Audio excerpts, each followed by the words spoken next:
డబ్బు, అనారోగ్యం, ఉద్యోగం, వ్యాపారం, అప్పులతో బాధపడుతున్నారా? మీకోసమే launch your future programme.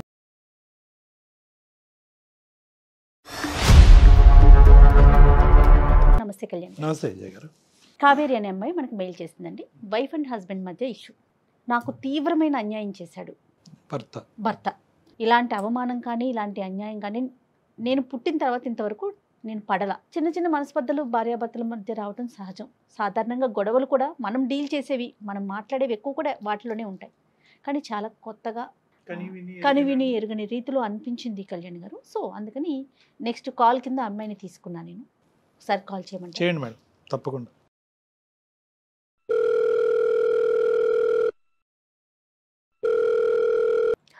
Hello, నమస్తే అండి. నేను జయాని, కావేరి గారు మాట్లాడేది. అవును మ్యామ్, కావేరీనే మ్యామ్. నేను అందమైన జీవితం ప్రోగ్రామ్ నుంచి కాల్ చేస్తున్నానండి. Okay ma'am, thank you ma'am. Hi ma'am. Hello అండి, బాగున్నారా? బాగున్నాను మ్యామ్. ఓకే, డాక్టర్ కళ్యాణ్ చక్రవర్తి గారు ఉన్నారు. నమస్తే సార్. నమస్తే సార్. నమస్తే ఒకసారి కావేరి. మాట్లాడండి. ఏమ్మా కావేరి, ఏం చేస్తూ ఉంటారు, ఎక్కడున్నారు? సార్ నేను software engineer sir. IT. Okay, Hyderabad లోనే ఉన్నాను సార్. చెప్పండి అమ్మా, ఏంటి సమస్య? మ్యారేజ్ 8 months అవుతుంది సార్. 8 months. యాక్చువల్ గా మ్యారేజ్ నేను నా ప్రొఫైల్ ని మ్యాట్రిమోనీలో అప్లోడ్ చేయడం వల్ల నాకు వచ్చిన మ్యాచ్ మా హస్బెండ్. సో అతని పేరు విశ్వ సార్. అతను కూడా సాఫ్ట్వేర్ ఎంప్లాయ్ అన్నమాట. సంతోషం. అండ్ ఆర్ఫన్ అన్నమాట తను. ఆర్ఫన్ అంటే వెనక ముందు ఎవరు లేరు, తల్లిదండ్రులు ఎవరు లేరు? ఎవరు లేరు సార్. Okay okay. సో మా పేరెంట్స్ కూడా ఏమన్నారంటే ఎవరు లేరు కాబట్టి సో బేసిక్ గా ప్రాబ్లమ్స్ ఏం లేవు అన్నట్టుగా ఓకే చేసుకున్నాం. అతని ప్యాకేజ్ కూడా మంచిగా ఉంది. అందరం కలిసి హ్యాపీ ఫీల్ అయ్యి మ్యారేజ్ చేసుకున్నాం సార్. 3 months లో మా మ్యారేజ్ అయిపోయింది. పెద్దల సమక్షంలో చేసుకున్నారమ్మా? అంటే అందరినీ పిలిచి? అవును సార్, అవును సార్. Arranged marriage. కాదు, అరేంజ్డ్ మ్యారేజే, కానీ అందరు పెద్దలు వచ్చారుగా అట్లే అందరూ. మన సైడ్ వాళ్ళు అందరూ వచ్చారు. తనకి ఎవరు లేరు కాబట్టి తను ఒక్కడే వచ్చారు సార్. ఫ్రెండ్స్ కూడా ఎవరు రాలేదు. ఫ్రెండ్స్ కూడా రాలేదా? ఎవరు రాలే మ్యామ్. సో ఇంకా 8 months అవుతుంది సార్. బానే ఉన్నాము. బట్ రీసెంట్ గా నాకు 1 week బ్యాక్ మా ఫ్రెండ్ కాల్ చేసింది సార్. తనకు మంచి కంపెనీలో జాబ్ వచ్చింది. సో ఇంకా వేకెన్సీస్ ఉన్నాయి, నువ్వేమైనా ట్రై చేస్తావా, ప్యాకేజ్ బెటర్ ఉంది అని చేసింది. సో ఏంటి కంపెనీ అని అడిగేటప్పటికి అది మా హస్బెండ్ వర్క్ చేస్తున్న కంపెనీ అని తెలిసింది నాకు. ఓకే. సో ఇలా ఓకే, మా హస్బెండ్ కూడా అక్కడే వర్క్ చేస్తున్నారు కదా అంటే డీటెయిల్స్ అన్ని చెప్పిన తర్వాత అవునా ఓకే అంది.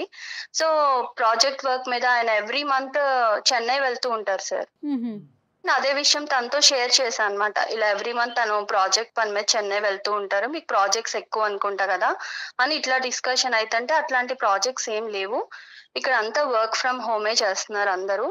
అండ్ వాళ్ళ స్ట్రీమ్ అయితే ఎక్స్ట్రీమ్లీ వర్క్ ఫ్రమ్ హోమ్ చేస్తున్నారు. సో ఎక్కడికి వెళ్ళే అవకాశమే లేదు అని చెప్పింది.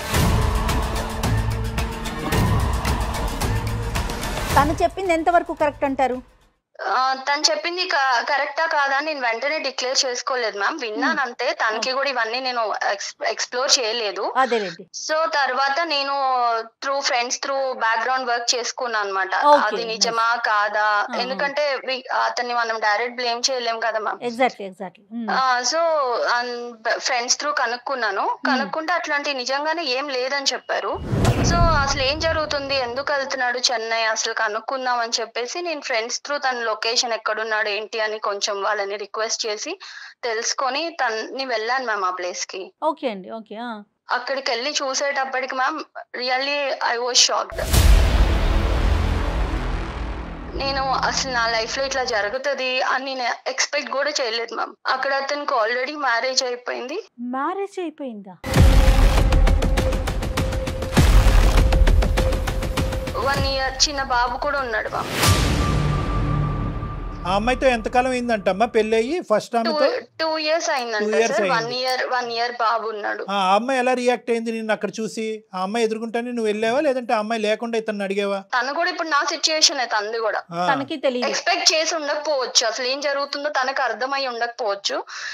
ఐ మీన్ నేను గట్టిగా అరవడం తిట్టడం ఒక చెంప దెబ్బ అయితే వేసాను కోపం వచ్చి.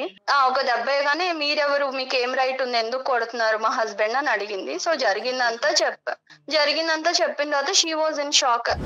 ఇలా జరిగిద్దని నేను అసలు ఎక్స్పెక్ట్ కూడా చేయలేదు ma'am. I can't digest. And నేను ఇప్పుడు ఈ సిచ్యువేషన్ నుంచి ఎలా బయటకు రావాలి, ఎలా నెక్స్ట్ నా స్టెప్ ఏం తీసుకోవాలి, నా పేరెంట్స్ కి ఏం చెప్పాలి, సొసైటీలో నా పరిస్థితి ఏంటి, అసలు నాకేం అర్థం కాలేదు మ్యామ్. అందుకే నేను మిమ్మల్ని అప్రోచ్ అవ్వాల్సి వచ్చింది. ఆ సిచ్యువేషన్ తర్వాత అతనితో మాట్లాడారా? మాట్లాడితే నా వల్ల నువ్వు ఎప్పుడు హర్ట్ అవ్వలేదు కదా, నేను ఎప్పుడు ఇబ్బంది పెట్టలేదు కదా,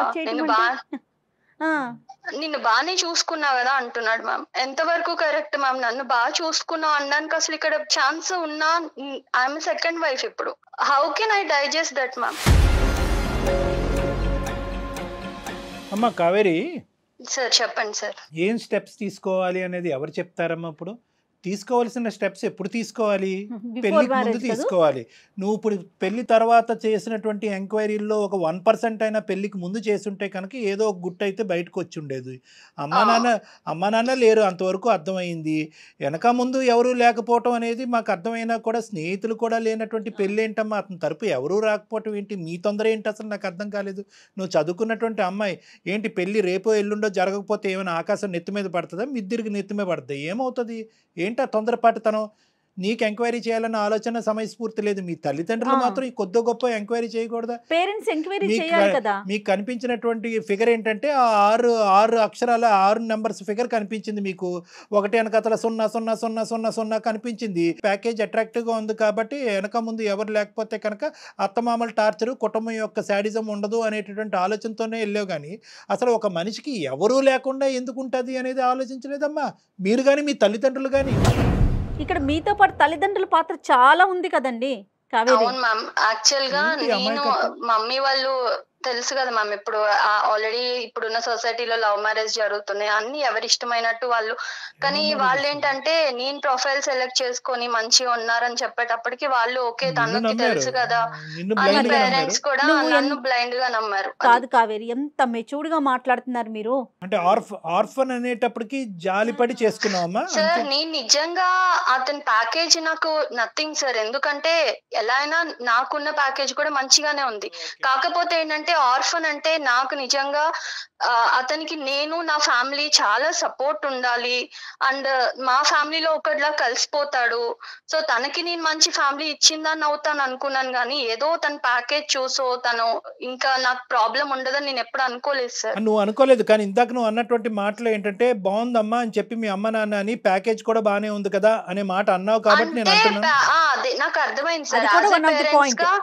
యాజ్ ఏ పేరెంట్స్ గా వాళ్ళ కన్సర్న్ ఇంకా అలా అనుకుంటారు కదా, ఇంకా క్యారెక్టర్ అది అంటే నేనేదో చూస్ చేసుకున్నా ఓకే మంచి. సో ఇక్కడ ఏంటంటే ఆర్ఫన్ అనే దాంట్లో అతనికి మంచి జీవితాన్ని ఇద్దాం అనే ఉద్దేశం అమ్మా, లేదంటే నీకు మంచి జీవితం లభిస్తుంది అనే ఉద్దేశం? అంటే అతనికి సంబంధించినటువంటి ప్రేమ అటు ఇటు పోకుండా మొత్తం అంతా నాకే వస్తుందనే ఆలోచన వల్ల చేసుకున్నావా, లేదంటే అతనికి ఏకాకి అతను ఎవరికి లేరు కాబట్టి అతనికి నేను ఒక కుటుంబం ఇవ్వాలని? తనకి ఎవరు లేరు కాబట్టి సో మంచిగా చూసుకోవచ్చు, తను మంచిగా ఉంటాడు, మాలో ఒకటిలా ఉంటాడు, తనకు కూడా హ్యాపీగా ఉంటది. మామూలు కాదు కావేరి, ఇవాళ రేపు ఇప్పుడు ప్రతి ఒక్కరు ఫోన్ లో కూడా మాట్లాడుకుంటున్నారు కదమ్మా. వన్స్ ఎంగేజ్మెంట్ అయినా లేకపోతే ఓకే అనుకున్న తర్వాత అట్లా మీ ఇద్దరు మాట్లాడుకోలేదా? అబ్బాయితో నువ్వు మాట్లాడలేదా?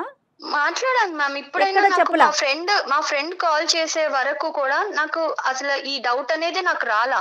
ఎందుకంటే నన్ను తను అంతే మంచిగానే చూసుకున్నాడు. ఎక్స్ప్రెస్ చేయలే అతను ఎక్కడా కూడా ఈవెన్ మా పేరెంట్స్ కైనా కూడా డౌట్ రాలా. అతను అంత మంచిగానే ఉన్నాడు. మా పేరెంట్స్ అయినా చాలా హ్యాపీ. ఎందుకంటే మనం ఆర్ఫన్ అని ఎంక్వైరీ చేసుకోకుండా చేసుకున్నా కూడా వాట్ ఎవర్ ఇట్ ఈస్ తను మంచోడు అన్న ఫీలింగ్ నాకు మా ఫ్రెండ్ కాల్ చేసే వరకు 1% డౌట్ కూడా రాలేదు మ్యామ్. నన్ను ఎందుకు ఇట్లా పెళ్లి చేసుకున్నావు అని నిలదీసినప్పుడు అతను ఏం చెప్తాడు? మిమ్మల్ని బాగా చూసుకోవటమేనా? అదే ఆన్సర్ చెప్తున్నాడు మ్యామ్. అందుకే నాకు అర్థం కావట్లా. ఇప్పుడు ఇద్దరిని నేను తన్ని కన్విన్స్ చేసుకుంటాను, మంచిగా ఉందాం అంటున్నాడు మ్యామ్. అది ఎంతవరకు అడుగుతున్నాడు అతను చక్కగా. కన్విన్స్ చేస్తాడు, ఎవరిని చేస్తాడు? వాడు ఏమన్నా పెద్ద ఇది అనుకుంటున్నాడా, పోటుగాడా? అసలు సెకండ్ వైఫ్ అనే పదం కూడా లేదమ్మా అసలు వాస్తవానికి. ఏంటంటే ఎందుకంటే సెకండ్ అనేది ఉంటది కానీ ఆ ఫిల్ ఇన్ ద బ్యాంక్ లో ఎవరికి ఏది కావాలంటే అది నింపేసుకోవచ్చు. నీ దురదృష్టం ఏంటంటే సెకండ్ ఆ బంధం ఏంటో తెలియదు. ఇప్పుడు ఆ పరిస్థితిలో నువ్వు ఉన్నావు. సో కాబట్టి ఆ వైఫ్ అనే పదం కూడా కాదు అతను చేసినటువంటిది. ఎందుకు చూసే ప్రేక్షకులకి చాలా మందికి అర్థమై ఉంటుంది. ఇక్కడ నాకంటే లాయర్ గారు ఉంటే బాగుంటుంది. వాస్తవానికి అది చట్టరీత్యా నేరం. అతను చేసినటువంటి పని చట్టరీత్యా నేరం. లీగల్ గా కూడా నేను ఎక్కడ క్వశ్చన్ చేయడానికి కూడా నాకు అవకాశం లేదు. ఇప్పుడు మీరు అన్నట్టే రేపు లాయర్ కూడా అనొచ్చు, అమ్మా ఎంక్వైరీ చేయకుండా నువ్వు ఎందుకు ఈ స్టెప్ తీసుకున్నావు, ఎందుకు యాక్సెప్ట్ చేశారని. లేదు, పెళ్లి చేసుకున్నారు, అంతమంది సమక్షంలో పెళ్లి చేసుకున్నారు. యూ హావ్ బీన్ చీటెడ్ అమ్మా. So that is very clear cut. నువ్వు చీట్ చేయబడ్డావు. Second marriage is called as bigamy. అది కూడా లీగల్గా నేను ఆ పెద్ద పదాలు నేను వాడిను, కానీ అది కూడా చట్టరీత్యా నేరం. చీటింగ్, రెండో పెళ్లి చేసుకోవటం, రెండు చట్టరీత్యా నేరమే. కానీ ఇక్కడ ఏంటంటే నువ్వేమనుకుంటున్నావు ఇటువంటి పొజిషన్లో? అతను మంచిగా చూసుకున్నందుకు ఏమీ లేనట్టుగా వదిలేయాలని అనుకుంటున్నావా? ఎందుకు ఇలా చేశాడు అనే ప్రశ్నకి సమాధానం వెతుకుతున్నావు. అడగాలి, ఎందుకంటే ఇవాళ నాకు జరిగింది, రేపు ఇంకొక అమ్మాయికి జరగచ్చు కదా.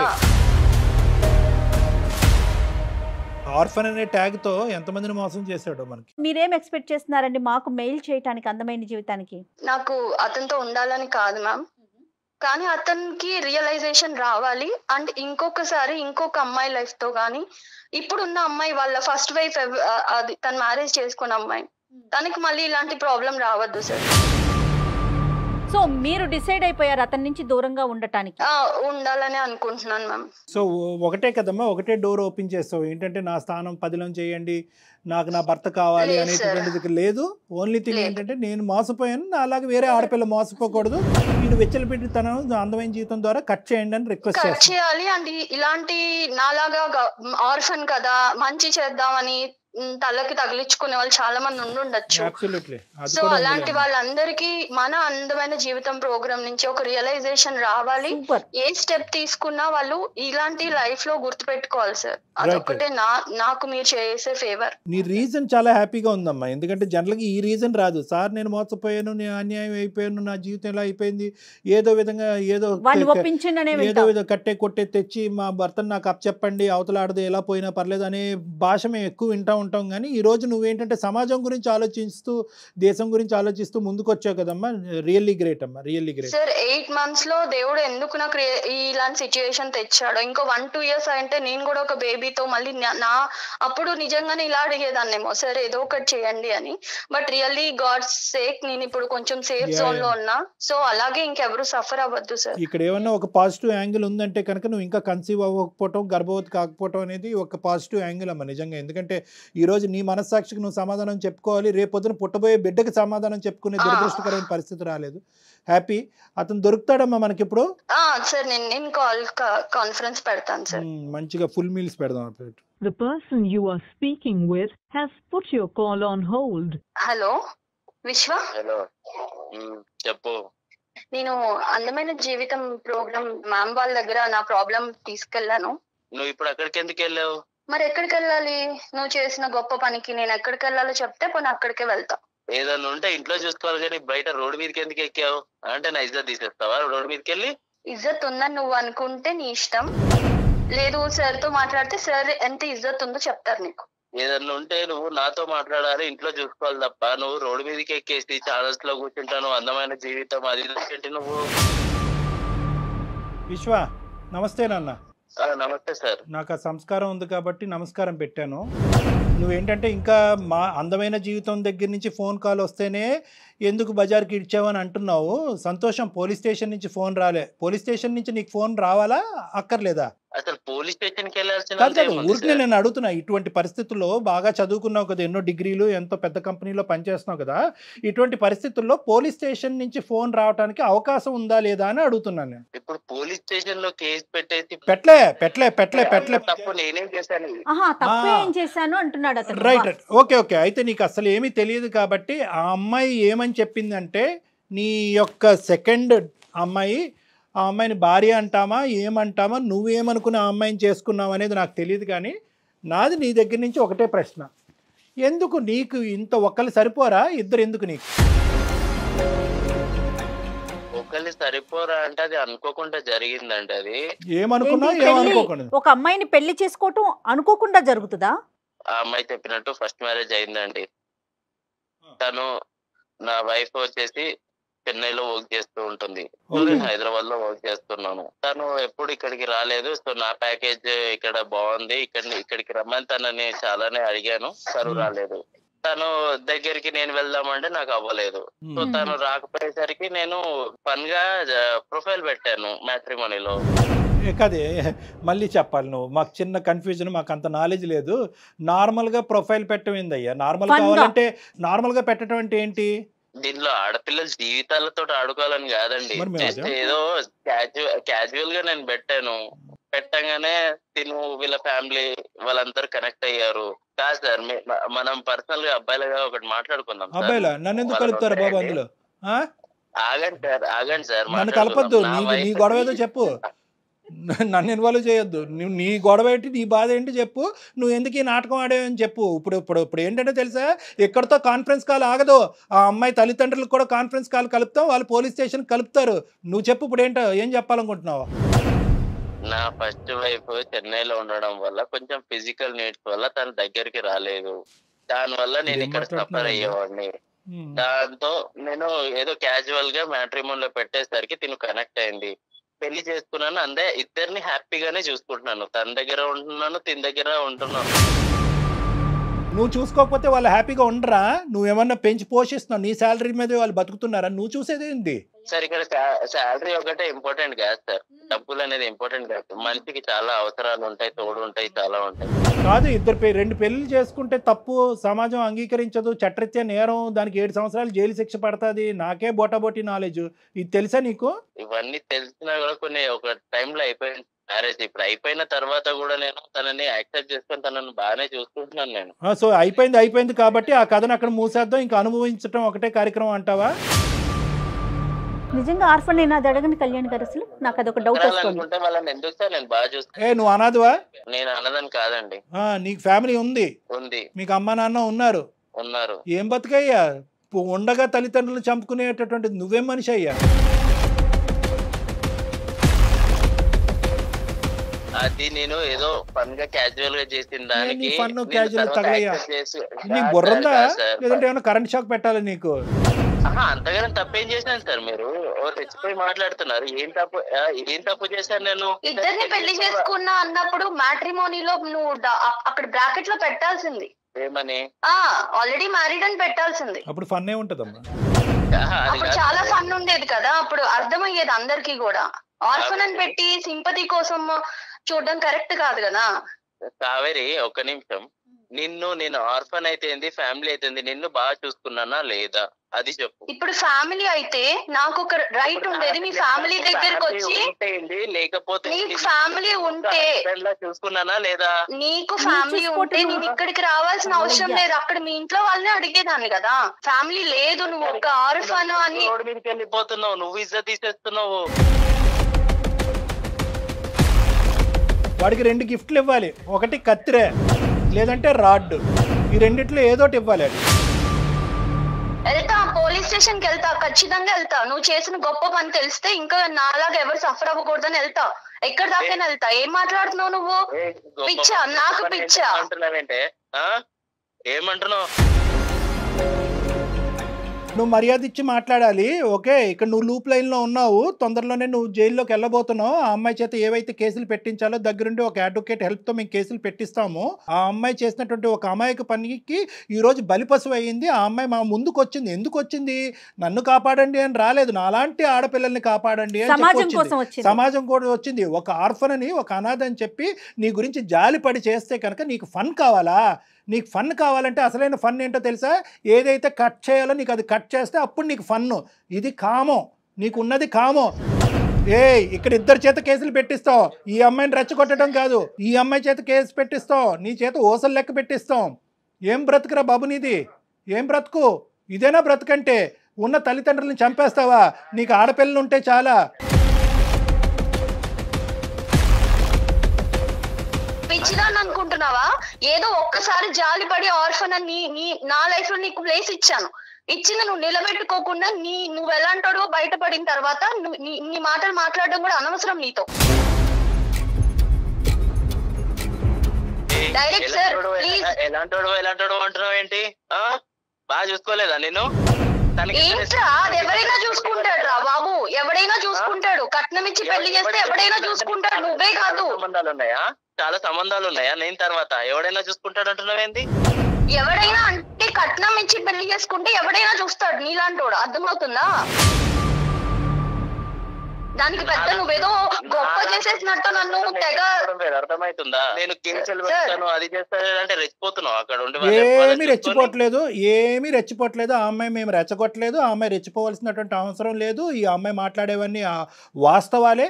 ఆ అమ్మాయి ఏమీ కలగని మాట్లాడలేదు. ఆ అమ్మాయి సమాజం గురించి పోరాడుతుంది. ఆ అమ్మాయికి 210% మా సపోర్ట్ ఉంటుంది. నీ లొకేషన్ కూడా మేము ఇప్పుడు ట్రేస్ చేసాం, నువ్వు ఎక్కడున్నావు అనేది కూడా మాకు తెలుసు. తొందరలోనే నీ దగ్గరలో ఉండే పోలీస్ స్టేషన్కి వెళ్ళి, లేదంటే అక్కడి నుంచి ఇక్కడ నువ్వు ట్రాన్స్పోర్ట్ అవ్వాలి.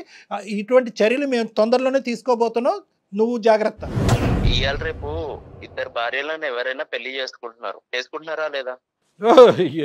అరే బాబు, ఏ దేశంలో ఉన్నావు, ఏ ప్రపంచంలో ఉన్నారా బాబు? ఇద్దరు భార్యలను ఎవరు చేసుకుంటారా బాబు? మీరేం సార్ ఇంకా సింగిల్ భార్య సింగిల్ వైఫ్ అన్నట్టు మాట్లాడుతున్నారు? అలా కాదు, మీ కుటుంబంలో ఇది ఆనవాయితీయా? కుటుంబం గురించి ఎందుకు సార్? కుటుంబం ఆనవాయితీ కాదు సార్. నువ్వు అంటున్నావు కదా ఇది కామన్ కదా, మీరు మగవాళ్ళే కదా సార్, మీకు ఇద్దరు ఉండొచ్చు కదా అని అంటున్నావు కదా. ఇటునండి, ఒక అమ్మాయి నన్ను సాటిస్ఫై చేయలేదు, నేను రెండో పెళ్లి చేసుకున్నాను. నీ సాటిస్ఫాక్షన్ కి లిమిట్ ఉందా? దానికి లిమిట్ కూడా లేదా? అంటే నీకు తెలియదు నాకు లిమిట్ ఉందా లేదా అని? నాన్న ఇది సమాజం, ఓకే, ఇది ఒక సమాజం, ఇది ఒక సాంప్రదాయం ఉంటుంది, ఇక్కడ ఒక చట్టం ఉంటుంది. ఒకరికి ముగ్గురు నలుగురు అనేటటువంటిది వర్కౌట్ అవ్వదు. ఎలా పడితే అలా పెళ్ళిళ్ళు చేసుకోవటం ఫన్ అండి, క్రేజీ అండి, క్యాజువల్ అండి అని నువ్వు ఆడేటటువంటి పదాలు సమాజం అంగీకరించదు, దానికి శిక్ష పడుతుంది. అసలు ఇవన్నీ మీకు తెలుసా? చదువుకొని ఉద్యోగం చేసిన మినిమం నాలెడ్జ్ కదా, ఇవి తెలీదా మీకు? ఏంటి ఫన్ను క్యాజువల్? నీకుంటుంది, జైల్లో ఉంటుంది ఫన్ను క్యాజువల్. కావేరి నేనేమనుకున్నానంటే, ఇంత చెప్పిన తర్వాత, ఇంత మాట్లాడి, ఇంత గర్జించిన తర్వాత ఎక్కడో చోట కొద్దిగైనా కూడా అతనికి కొద్దిగా కనువిప్పు కలుగుతుందేమో, పశ్చాత్తాపం పడతాదేమో, బహుశా ఎవరితో మాట్లాడి ఆ శిక్ష ఏమైనా తగ్గించచ్చేమో అనుకున్నాను. కానీ అతను నన్నే అంటున్నాడు, సార్ మీరేంటి సార్, మీరు ఇంత క్యాజువల్గా ఒక్కరితో ఎలా ఉన్నారని నన్ను అడుగుతున్నాడు. తన వే ఓకే, నేను కూడా రేపు రెండో పెళ్లి చేసుకుంటా మ్యామ్, నాకు రెండో హస్బెండ్ లా ఉంటాడా? చెంప పగలు కొడతా. నీ ప్రోటోకాల్ నీకుంది. ఆడవాళ్ళు రెండోది చేసుకుంటే చంపలు పగల కొడతారు, 2, 3, 4 చేసుకుంటే మగవాళ్ళకు మాత్రం ఏం అనకూడదు. ఎందుకంటే నిన్ను మంచిగా చూసుకుంటున్నాను అది సరిపోదా అనేది. సార్ నేను మంచిగా చూసుకుంటాను సార్, మంచిగా చూసుకుంటా తన్ని కూడా. నేను ఇంకో పెళ్లి చేసుకుంటాను సార్, నాకు తను అలా ఉంటానంటే నాకు కూడా ఓకే సార్. ఏంటిది, ఏం మాట్లాడుతున్నావమ్మా? నువ్వు వేరే పెళ్లి చేసుకుంటావా? సెకండ్ గా నేను ఉండాలా? అసలు నీ ప్రాబ్లం ఏంటి చెప్పు? ఫైనల్ గా నీ ప్రాబ్లం రామాయణం అంతా చెప్పిన తర్వాత రాముడు సీతకి ఏమవుద్దని అడిగినట్టుంది. ఏమయ్యా నీకు? అవును కావేరి, నేను ఏ రోజన్నా నిన్నేమన్నా అన్నానా? నువ్వు అన్నావా, ప్రేమగా చూసావా, ఇవన్నీ సెకండ్. నేను కూడా నిన్ను అంతే ప్రేమగా చూసుకుంటా, అంతకన్నా డబుల్ ప్రేమగా చూసుకుంటా. నేను కూడా ఇంకో పెళ్లి చేసుకుంటా. ఎలా నువ్వు అసలు నీకు అంత ధైర్యం ఉంటే ఇంకొక ఆడపిల్లని లైఫ్ లోకి తీసుకున్నావు? అసలు నీకు బ్రెయిన్ పని చేయట్లేదని నాకు అర్థమవుతుంది, కానీ నీ అంత క్రాక్ గా నేను మాట్లాడలేకపోతున్నా, అర్థమవుతుందా? అసలు నీకు పెళ్ళై నిన్ను నమ్ముకుని ఒక అమ్మాయి అక్కడ ఉంది విత్ కిడ్. నా ఫస్ట్ వైఫ్ దగ్గర నాకు ఎలాంటి హ్యాపీనెస్ లేకుండా, ఇప్పుడు నాకు నీ దగ్గర నుంచి హ్యాపీనెస్ లేదు, మరి నాకు హ్యాపీనెస్ లేదు. ఆ అమ్మాయి అయితే నీతో ఉండాలని అనుకోవట్లేదు, అది చాలా దూరం మాట, అది నువ్వు కల్లో కూడా ఊహించుకోవద్దు. కేసులు ఏ విధంగా పెడతాది, ఏ విధంగా ఈ అమ్మాయి ముందుకు తీసుకెళ్తుంది అనేటటువంటిది అది మా చేతుల్లో లేదు. ఆ అమ్మాయి కోరుకుంటే దానికి మేము సహాయపడగలం, ఆ అమ్మాయికి కావాల్సినటువంటి దారి చూపెట్టగలం. నాకు కావేరి అంటే ఇష్టం సార్, అలానే నా ఫస్ట్ వైఫ్ ఇష్టం లేదనంటే తను కూడా ఇష్టమే. ఇద్దరు వీళ్ళిద్దరిని హ్యాపీగా చూసుకోగలుగుతాను సార్. నువ్వు ఎంతమందినా చూసుకుంటావు, అది కాదు లెక్క. వీళ్ళిద్దరు నిన్నే యాక్సెప్ట్ చేస్తున్నారా లేదా అనేది. బాల్ నీ కోర్టులో లేదు, బాల్ నీ కోర్టులో లేదు, బాల్ వాళ్ళ కోర్టులో ఉంది. ఈ అమ్మాయికి ఇప్పుడు ఏం బరువు లేదు, బాధ్యత లేదు.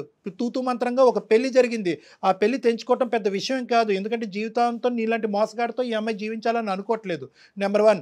నెంబర్ 2 ఏంటంటే కనుక అసలైన కథ ఎప్పుడు వినిపిస్తుందో తెలుసా? ఎప్పుడైతే కావేరి వెళ్ళి మమ్మల్ని కాదు వాళ్ళ ఫ్యామిలీ మెంబర్స్ని కూడా దీంట్లో ఇంక్లూడ్ చేస్తుందో అప్పుడు నీకు సీన్ సితారవుతుంది. వద్దు, మనలోనే గుట్టుగా ఉంచేద్దాం, ఇక్కడే కాపాడేసేయండి సార్, గుట్టుగా ఉంచేసుకోండి. మీ బాధను మీరు కడుపులో పెట్టేసుకోండి, మా ఇష్యూ మేము కడుపులో పెట్టుకుని ఇక్కడికి తేల్చేసి కావేరి బంగారు తల్లి బాగా చూసుకుంటున్నాడు కదా, నీకు ఏదో ఫ్రీడమ్ ఇచ్చాడంట కదా, ఆ ఫ్రీడమ్తో పాటు నువ్వు సుఖపడి అలా ఉండిపోమ్మా అని చెప్పమంటావా? మీరే ఏదన్నా ఒకటి చేసి. నేనేం చేయలేనురా బాబు, నేను చంపేద్దురా బాబు, నేనేం చేయలేనురా. రే అర్థం చేసుకో, నేను చేయగలిగేది ఏమీ లేదు. నీ గొంత నువ్వు తవ్వుకున్నావు, నీ ఎంత హైటో నాకు తెలియదు, కానీ దానికి ఒక 2 అడుగులు ఎక్కువే తవ్వావు నీ గొంత. అందులో ఇప్పుడు పడ్డావు. ఇప్పుడు మేమందరం మట్టిపోసి కప్పటం తప్ప ఏమీ చేయలేము. ఒక మ్యాట్రిమోన్లో ఆర్ఫన్ కింద పెట్టినటువంటి నువ్వు చాలా మందిని క్యాచ్ చేసి ఉంటావు. ఇదేదో 6 నెలలు బట్టో 5 నెలలు బట్టో జరిగినటువంటి వ్యవహారం కాదు. ఊరికో ఒక అమ్మాయిని నువ్వు పెళ్లి చేసుకుని ఆల్రెడీ ఎక్కడ గుట్టి అక్కడ కప్పెట్టుంటావు. సార్ అలా చేయలేదు సార్, నాకు ఉన్నది ఇద్దరే సార్. టోన్ మారిపోయింది, టోన్ సాఫ్ట్ అయిందేంటి? అమ్మ కావేరి, నువ్వేం స్టెప్స్ తీసుకోవాలనుకుంటున్నావు చెప్పమ్మా, దాన్ని బట్టి మేము కూడా నీతో పాటు సపోర్టివ్ గా ఉంటాం. లేదు సార్, పోలీస్ స్టేషన్ లో కంప్లైంట్ ఇద్దాం అనుకుంటున్నాను సార్. ఎందుకంటే మనం ఇంతసేపు మాట్లాడితే ఇప్పుడు సాఫ్ట్ గా మాట్లాడుతున్నాడు, అంతకు ముందు తన వే ఆఫ్ టాకింగ్ ఎట్లుందో మీరు చూసారు. సో తన్ని మనం నమ్మటానికి లేదు మ్యామ్, నమ్మటానికి లేదు, 110% నమ్మటానికి లేదు. ఓకే బాబు, అది ఎలాంటి యాక్షన్స్ తీసుకుంటే తను బయట తిరగకుండా ఉంటాడో అన్ని యాక్షన్స్ తీసుకుంది సార్. నేను ఎక్కడికి రమ్మంటే అక్కడికి వస్తాను. నా లైఫ్ ఖరాబ్ చేయకండి సార్. నేనేం ఖరాబ్ చేశాను? నువ్వే ఖరాబ్ చేసుకున్నావు. నువ్వు పైనుంచి కింద వరకు బ్లాక్ పెయింట్ వేసుకున్నావు. మేమేం ఖరాబ్ చేసాం? చండాలం కానీ మేం చేసాం అంటున్నావు. పోలీస్ స్టేషన్కి వద్దు, పోలీస్ స్టేషన్ ఏ కళ్యాణ మండపం బుక్ చేయాలా నీకు? పోలీస్ స్టేషన్ కాకపోతే ఆ టైంలో అలా జరిగిపోయింది సార్. అదే ఈ టైంలో ఇలా జరుగుతుంది చూడండి. ఇప్పుడు బాబు ఏది మా చేతుల్లో లేదు. ఆ అమ్మాయికి కనువిప్పు కలిగింది, ఆ అమ్మాయి తీసుకునే స్టెప్స్కి మేము సపోర్ట్ చేస్తున్నాము. అర్థమైందా? ఇంకేది ఉన్నా కూడా లీగల్గా మాట్లాడుకోవాల్సినటువంటి అవసరం ఉంది. మేము అడ్వకేట్ని కూడా అప్రోచ్ అవుతాం, అడ్వకేట్ కూడా ఇందులో ఇన్వాల్వ్ అవుతారు. తర్వాత సంగతి తర్వాత చూసుకుందాం. ఒక ఆడపిల్లకి అన్యాయం జరిగితే ఎట్టి పరిస్థితిలో మౌనంగా మాత్రం ఉండదండి సుమన్ టీవీ అండ్ కళ్యాణ్ గారు కూడా. డెఫినెట్గా ఆ అమ్మాయి ప్రజల కోసం, అందరి కోసం ముందుకొచ్చింది, ఆడపిల్లలందరి కోసం ముందుకొచ్చింది. డెఫినెట్గా నీకు మేము 100% సపోర్ట్ చేస్తాము. ఏం చేద్దామో ఒకసారి మాట్లాడుకుందాం. తప్పకుండా అమ్మ. నువ్వు నీ పేరెంట్స్ ఇమీడియట్గా ఇన్వాల్వ్ చేయాలి, ఎందుకంటే ఇప్పటివరకు నువ్వు ఇన్వాల్వ్ చేయలేనట్టు మాకు అర్థమవుతుంది. పేరెంట్స్ని ఇన్వాల్వ్ చేయాలి, ఎందుకంటే వాళ్ళ యొక్క సపోర్ట్ కావాలి రానున్న రోజుల్లో. ఎందుకంటే ఇలా ఒకసారి హార్డ్గా ఒకసారి సాఫ్ట్గా మాట్లాడినటువంటి మనిషి ఈ రోజు నువ్వేదో స్టెప్ తీసుకోబోతున్నావు అని చెప్పి మళ్ళీ హార్డ్ అవుతే కనుక అది సమస్యాత్మకంగా మారుతుంది. అది ఏమైనా క్రిమినల్. ఏమయ్యా సార్, ఇది మీ ప్రోగ్రామ్ వల్ల చాలా మందికి లైఫ్ ఇచ్చారు, నా లైఫ్ ఎందుకు సార్ ఇలా ఖరాబ్ చేస్తున్నారు? అంటే ఆ లైఫ్ తీసేసి నీకు లైఫ్ ఇచ్చేయాలన్నమాట, ఇదే నీ ఎజెండా? నేనేమనయ్యా నీకు లైఫ్? అది కాదు సార్, తనని బాగా చూసుకుంటాను, నేను ఇద్దరిని బాగా చూసుకుంటున్నాను. ఓకే, నిన్ను చూసుకో, చేతులు దాటింది, నీ జీవితం కాస్త వేరే వాళ్ళ చేతుల్లో ఉంది, వాళ్ళు లెక్క తేల్చుకొని నీ భవిష్యత్తు ఏంటో ఆలోచించుకోండి అంతే. ఓకేనా? బాయ్ నాన్న, ఆల్ ద బెస్ట్, జాగ్రత్త. ఓకే కావేరి. ఓకే, ఇంకొక విషయం కూడా మనం డిస్కస్ చేయాలండి. ముఖ్యంగా ఆడపిల్లలే, వెనక ముందు ఎవరు ఉండొద్దు, ఓన్లీ అబ్బాయి ఒక్కడే ఉండాలి, ఏ బాధరాబందీ ఉండకూడదు, అప్పుడే మేము హ్యాపీగా ఉంటామన్న ఫీలింగ్ ఆడపిల్లలకి తల్లిదండ్రులకి. అది కూడా ఒక కారణమేమో కదంటారా? ఇంత తెలివైన అమ్మాయి మనం ఎక్కడ ఈ అమ్మాయి బుట్లో పడిందని మనం అందరం అనుకుంటున్నాం కదా. అన్నిటికంటే విచిత్రమైన ఆశ్చర్యం ఏంటంటే కనుక గుడ్డిగా నమ్మేటటువంటి తల్లిదండ్రులు. కరెక్టే, చదువు విషయంలో నమ్మారు, కాలేజ్ విషయంలో నమ్మారు, కెరియర్ విషయంలో నమ్మారు, క్యారెక్టర్ విషయంలో నమ్మారు. ఒక సమాజంలోకి వెళ్తుంటే కనుక ఒక పెళ్ళి అనేటటువంటిది జీవితంలోనే అతి పెద్ద అంశం. అక్కడ అనుభవం అనేది ఇంపార్టెంట్. అంతే కదండి, అనుభవం అనేది ఇంపార్టెంట్. ఆ తల్లిదండ్రులకు ఉన్నటువంటి అనుభవాన్ని నమ్మాలి, కానీ ఈ అమ్మాయి యొక్క ఆలోచనని కొద్దిగా సెకండరీగా తీసుకుని ఉంటే బాగుండేది. ఇప్పుడు ఈ పిల్ల చిన్న పిల్ల కదా, మనకు అనుభవం ఉంది కదా అని ఒక ఆలోచన ఉన్నట్లయితే కొంతైనా ఎంక్వైరీ జరిగేదేమో కదండి. అంతేనా? ఇప్పుడు ఏంటంటే ఈ అమ్మాయి పాపం ఏంటంటే నాకేదో సింగిల్గా ఉంటే కనుక మొత్తం ప్రేమ నాకే వస్తుంది, అటు ఇటు టార్చర్ ఉండదు అనే యాంగిల్లో ఈ అమ్మాయి వెళ్ళలేదు. ఈ అమ్మాయి కేవలం ఏంటంటే ఆర్ఫన్ అనేటటువంటి జాలితో, జీవితం లేని కుటుంబం లేనటువంటి ఒక మంచి అబ్బాయికి ఒక కుటుంబాన్ని ఇద్దామనే ఉద్దేశంతో వెళ్ళింది. కానీ మీరు అనేటటువంటి మాత్రం ప్రేక్షకుల్లో చాలామంది, ప్రత్యేకంగా ఆడపిల్లలు, కుటుంబాలు చాలా గుర్తుపెట్టుకోవాలి. ఆడపడుచులు ఎందరో వస్తారు, అన్నదమ్ములు ఎంతమంది ఉన్నాయి, ఆస్తులు ఏ విధంగా పంపకాలు జరుగుతాయి, 10 మంది ఉంటే కనుక 10 భాగాలు అవుతాయి, 10 దిక్కులు నరకం వస్తుంది, నేను నా భర్తే ఉండాలి అనుకునేటటువంటి ఆడపిల్లలకి బహుశా ఇది ఏంటంటే ఇది ఒక గుణపాఠం. ఎందుకంటే కనుక ఒంటరిగా వచ్చేటటువంటి వాడు ఆ ఒంటరితనంతో పాటు ఏమేమి తీసుకొస్తాడు అనేటటువంటిది గుర్తుపెట్టుకోవాలి. ఎందుకంటే అతను ఎంత కుటుంబం లేదు అంటే కనుక ఆ కుటుంబం లేకపోవటం అనేది ఎంత వాస్తవమో, మీకు సపోర్ట్ లేదు అనేది కూడా, సమస్యలు వస్తే కనుక మీకు సపోర్ట్ లేదు అనేది కూడా అంతే గుర్తుపెట్టుకోవాలి. కాబట్టి ఎప్పుడైతే కనుక ఒక పెద్ద కుటుంబంతో పాటు పెద్ద సంతోషం వస్తుందనే ఆలోచనతో ఉండాలి. కాబట్టి ఎవరూ లేకుండా ఉండాలి, ఏకాకి అయ్యి ఉండాలి, వెనక ముందు ఉండకూడదు అనే ఆలోచనతో బహుశా ఈ అమ్మాయిలాగా మీరందరూ కూడా బుట్టలో కాలేయొద్దు. కాబట్టి జాగ్రత్తగా ఉండండి. ఇటువంటి మ్యాట్రిమోనీలోంచి వచ్చేటటువంటి ఫ్యాక్ట్స్ అన్నీ కూడా ఫ్యాక్ట్స్, అది చాలా గొప్ప మ్యాట్రిమోనీ, దానికి చాలా పేరుందని మ్యాట్రిమోనీ, దానికి ఎన్నో రివ్యూస్ ఉన్నాయని చెప్పి బ్లైండ్గా మీరు వెళ్ళొద్దు. ఎంత మ్యాట్రిమోనీలో వచ్చినా కూడా మీరు చేయవలసినటువంటి ఎంక్వైరీస్ మీరు చేసుకోవాలి. ఆ ఎంక్వైరీస్ ద్వారా 100% ఫ్యాక్ట్స్ రాకపోవచ్చేమో కానీ కొద్దో గొప్ప తెలిస్తే కనుక దాన్ని బట్టి మీరు లీడ్స్ తీసుకుని ఆ 1% డౌట్ ఉన్నా కూడా విత్డ్రా అవడానికి అవకాశం ఉంటుంది. రైట్ అండి. నమస్తే కళ్యాణ్ గారు. సికింద్రాబాద్ లోని doctor Narayana college of hotel management లో 100% జాబ్ గ్యారంటీ. 966365 సుమన్ టీవీలో మీ పర్సనల్ అండ్ బిజినెస్ ప్రమోషన్స్ కోసం కింది నెంబర్కి కాంటాక్ట్ చేయండి.